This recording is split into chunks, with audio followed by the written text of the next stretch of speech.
We've talked about the ideals of boosting your testosterone for optimal health, but lacking testosterone, or worse yet, sabotaging your normal testosterone levels can seriously tank your energy levels, slow your muscle development, and potentially create a disaster in the bedroom. So let's look at the most common testosterone killers, and a few of them might be a bit under your radar. All right, let's go. The first one is a little sad for some of us: alcohol. But let's be clear on two things when it comes to alcohol.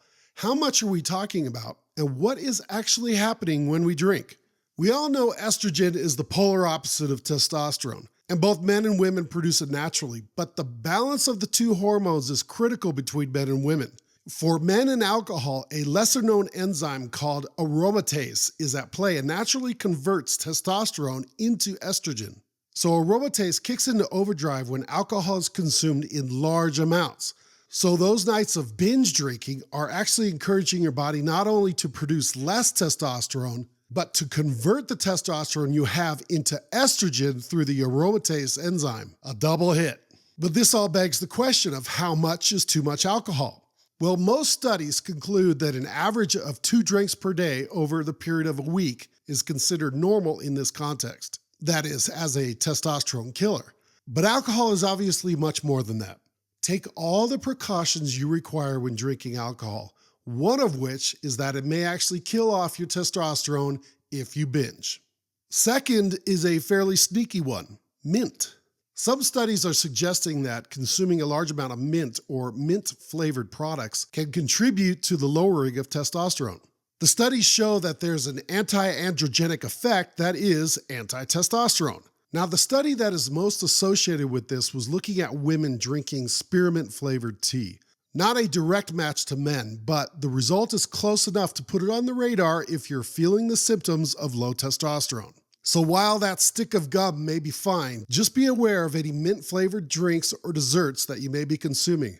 They may be on your chopping block. Third on the list is much more common: vegetable oils.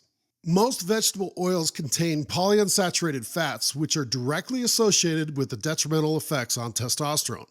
Once again, the amounts play a key role here. Smaller doses may not be detrimental at all, but vegetable oils tend to find their way into all kinds of foods, especially foods that are prepared for you or packaged in the grocery store. Just take a quick look at the food labels and you will see a host of vegetable oils in foods you wouldn't normally think they would be there. One study of men found that the intake of polyunsaturated fat significantly reduced testosterone levels in those men. So instead, if you cook with oils, choose a more natural source such as olive oil, coconut oil, or avocado oil, or the old standbys, butter or ghee. Fourth on the list of testosterone killers is an inverse of building testosterone. That is, not working out and not getting enough sleep. We know that building muscle is the main foundation of increasing your testosterone, so it should come as no surprise that not working out has the opposite effect. In fact, it can accelerate your body's natural decline in testosterone production as you age. The importance of working out, and in particular lifting weights, therefore increases exponentially when you age. Testosterone production is one key benefit, but keeping from losing testosterone is another, along with a host of other key benefits. And sleep as well. Studies show that a lack of sleep directly affects testosterone production. Many who get chronically bad sleep can see their testosterone not only stop producing normally, but also start declining more rapidly. All it takes is about 1 week of poor sleep to create this negative impact. Sleep is so often overlooked and deprioritized, but do so at your own risk. Like lifting weights, the impact goes far beyond just testosterone gains or losses. The fifth testosterone killer is refined carbs, or sugar to be exact. It's common knowledge that sugary foods are not known for their nutritional value. They lack many of the vitamins, minerals, and fiber to be considered as normally healthy for human consumption. Beyond that, sugar is broken down either to be used immediately as glucose-based fuel or stored as body fat. The intake of this sugar then spikes the glucose levels in your blood, causing an insulin response. It directly affects your energy levels on the downturn and as a result affects your testosterone levels. One study supporting this showed men who ate sugary foods like pastries and other desserts had more body fat, lower muscle mass, and of course, lower amounts of testosterone. Always think of carb intake as from a complex source such as vegetables rather than a simple or refined source like sugar. Keep sugar as the occasional treat it was meant to be. 6th on the list is a little harder to control: high stress and anxiety levels. Stress, of course, is a normal part of living. Even high stress can be considered normal, but only in emergency situations. In today's world, high stress becomes more the norm rather than an emergency. The problem for testosterone is this stress tends to trend it downward when the levels are high and for long periods of time. Normal fluctuation of hormone levels are, well, normal. But stress puts stress on those hormones, and our body's ability to produce testosterone suffers directly from that.